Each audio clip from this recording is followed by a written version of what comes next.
Quando Dom João chega ao Brasil fugindo do Napoleão, embora fingindo que não estivesse fugindo dele, um dos objetivos é transformar o Rio de Janeiro, a nova capital, numa cidade europeia. Até se usava uma expressão de fazer do Rio uma Versalhes tropical, Versalhes, o grande palácio francês.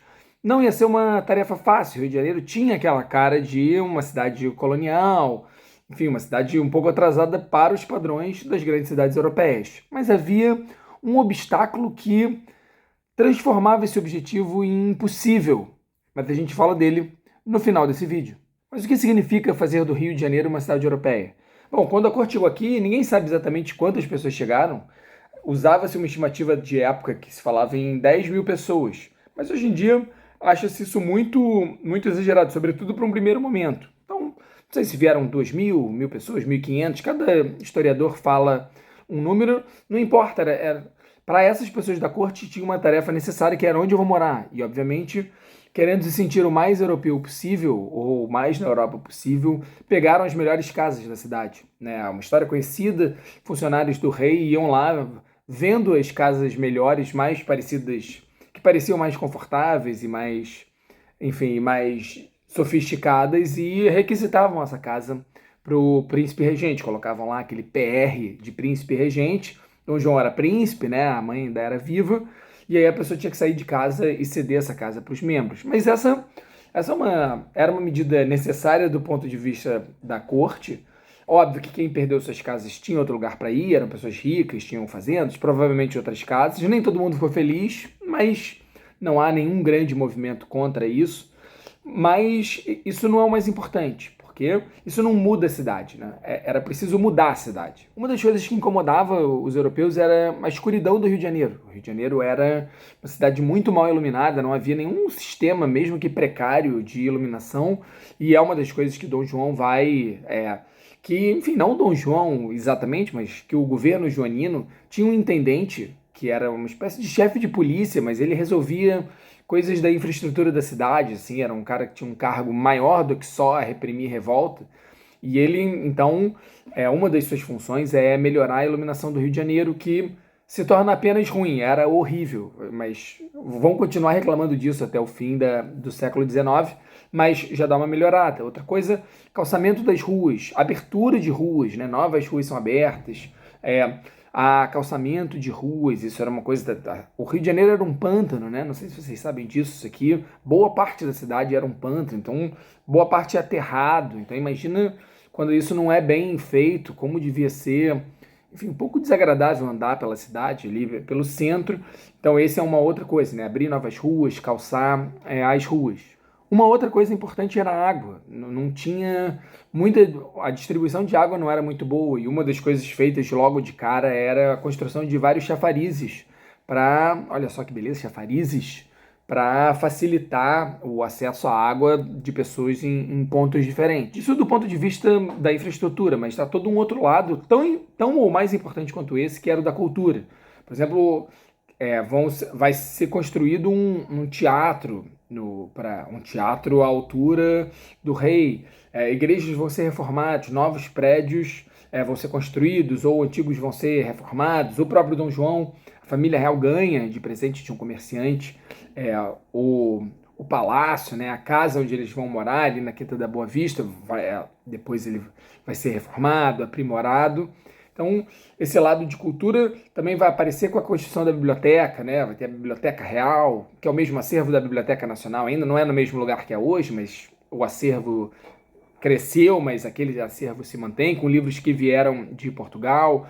Você vai ter o Jardim Botânico, que se chamava Horto Real, que não era só um parque, aliás, não era um parque, era um instituto de pesquisa de flora para mostrar que a gente está produzindo conhecimento e, portanto, somos um país, e no caso, uma capital preocupada com isso. A gente tem que lembrar que essas medidas voltadas especificamente para o Rio de Janeiro estavam num contexto de outras medidas que valiam para o Brasil inteiro, mas que afetavam o Rio de Janeiro também, como a abertura dos portos. Você começa não só a ter produtos primeiro da Inglaterra, que era o único país que podia fazer comércio com o Brasil naquele momento, já que o resto da Europa estava sob as mãos do Napoleão, mas depois que o Napoleão caiu de outros países, Então você vai ter não só novos produtos, mas você vai ter novas pessoas, você vai ter estrangeiros passeando por aqui, uma coisa que era inclusive proibida, literalmente, para um estrangeiro parar aqui, viver aqui, tinha que pedir permissão, era dificílimo, a coroa portuguesa não costumava deixar. Além disso, você tem a permissão da imprensa, né? Dom João permite a imprensa, havia censura, mas pelo menos havia a possibilidade de se imprimir livros aqui, leis, panfletos, etc. A permissão da indústria, claro, não era uma indústria que ia concorrer com a Inglaterra, mas havia a possibilidade de você gerar uma indústria aqui. Então tudo isso ia dando algumas coisas ao país inteiro, mas sobretudo para o Rio de Janeiro, uma sensação de estamos nos aproximando da Europa, de ser uma civilização europeia. Agora, o sonho de ser uma Versalhes tropical, ele estava fadado ao fracasso. Algumas pessoas até usavam essa expressão de maneira irônica, dizendo, isso aqui é uma Versalhes tropical, né? Assim, nunca vai ser uma cidade europeia de verdade. Mas óbvio que havia uma série de obstáculos para isso, né? O tamanho da cidade, enfim, a distância da Europa, a população que morava aqui, que estava, enfim, desconhecia os hábitos, tinha outros hábitos e outras influências, mas havia um elemento aqui que tornava impossível fazer do Rio de Janeiro uma cidade europeia, e nisso não vai nenhuma crítica, o que eu vou falar não torna a cidade do Rio de Janeiro pior nem melhor, mas era um fato inescapável para qualquer um que pisava o pé aqui, que era a escravidão. A gente tem que lembrar que boa parte dos europeus, dos ingleses, por exemplo, que vinham para cá, nunca tinham visto um negro. Não havia escravidão na Inglaterra e o tráfico não levava muitos negros. Óbvio que havia negros na Inglaterra, mas não era algo muito comum. Então há uma série de relatos de ingleses que vêm pisar aqui, abrir uma casa de comércio, viajar, passear, enfim, começa a ter isso, e que nunca tinham visto um negro no país. E quando eles pisam aqui, alguns têm a impressão que o capitão errou o caminho, que ele desceu o Atlântico e ao invés de virar à direita, virou à esquerda. O Rio de Janeiro era uma cidade africana, quase. Né? É um exagero falar uma cidade africana, mas era quase isso. E dependendo da hora que o navio chegasse, se ele chegasse na hora da sesta, quando a elite branca ia descansar e tal, dar um cochilo, o cara entrava na cidade e só havia negros, só havia africanos, havia muito africanos. O tráfico vinha numa ascendente nesses últimos anos e vai aumentar ainda mais com a corte aqui e tal. Então alguns tinham a sensação de, caramba, mas o Brasil é aqui, mas parece a África. E é claro que não é só a surpresa de ver pessoas de pele negra, havia muito mais envolvido nisso. O que mais chocava, de fato, era a escravidão. Né? Para esses estrangeiros, era a escravidão que era onipresente no Brasil. Para quem quer pensar o Brasil do século XIX para trás, e mesmo para frente, a gente sempre tem que lembrar, a escravidão era onipresente. Porque quem não tinha escravo queria ter escravo. Né? Quem tinha um escravo queria ter dois. O escravo sonhava, escravos ganhavam a liberdade e compravam outros escravos. Enfim, tratavam de forma diferente, não é aqui o caso tratar disso nesse vídeo, mas no Brasil, por exemplo, no Rio de Janeiro não se andava, a elite branca não gostava de andar, tivesse que entregar alguma coisa um quarteirão para frente, ou ele mandava o escravo, ou às vezes ele ia sendo carregado pelo escravo, às vezes naquelas cadeirinhas, liteiras e tal, às vezes carregado mesmo, se o cara só tinha um escravo, às vezes o cara montava no escravo e era carregado. Porque para ele era um sinal de status. Eu tenho um escravo, eu não vou andar. Quando os ingleses chegam aqui, eles caminham, eles gostam de caminhar. Já estava começando a nascer essa ideia de caminhada para a saúde, assim, né? Fazer bem e tal. E no Brasil isso era completamente impensável.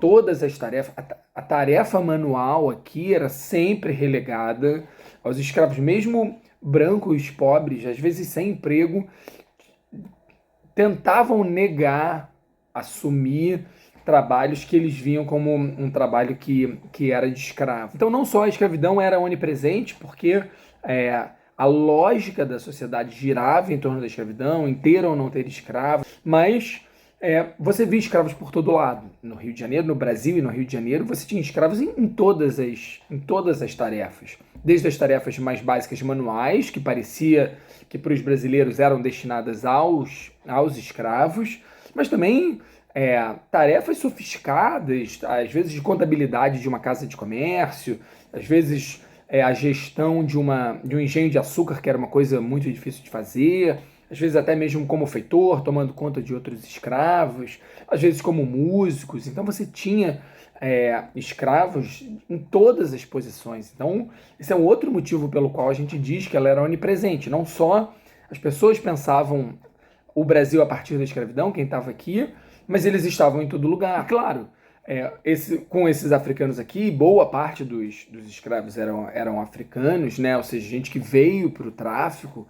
Até o fim do tráfico negreiro, você vai ter uma quantidade de africanos mesmo. Então, a cultura do Brasil, evidentemente, mas estamos falando do Rio de Janeiro, era permeada por traços culturais trazidos da África, de diversos lugares da África, né? Eles não tinham a mesma cultura, nem a mesma religião, nem a mesma língua, mas o olhar desse europeu, desse inglês ou desse português que vem para cá via danças, músicas, instrumentos musicais, línguas, festas, enfim, celebrações que ele nunca tinha visto. Isso fazia do Rio de Janeiro uma cidade obviamente não europeia. Ao longo do século XIX, isso era visto como um problema. Boa parte da elite olhava essa presença africana e dessa cultura africana no Brasil e de pessoas negras no Brasil como um problema, algo que no futuro o Brasil teria que se livrar para poder avançar. No século XX, sobretudo a partir dos escritos do Gilberto Freire, ele não foi o primeiro a falar disso, mas talvez tenha sido o primeiro com destaque, a falar que não, olha só, a contribuição cultural africana faz do Brasil o que ele é hoje e deve ser celebrado. A obra do Gilberto Freire também tem uma série de problemas, é um homem que está escrevendo na década de 30, mas ele tem essa virtude que é importante, mas também um outro assunto. Gostou? Então dá um like aqui pra gente e assina o canal para mais vídeos como esse. Forte abraço!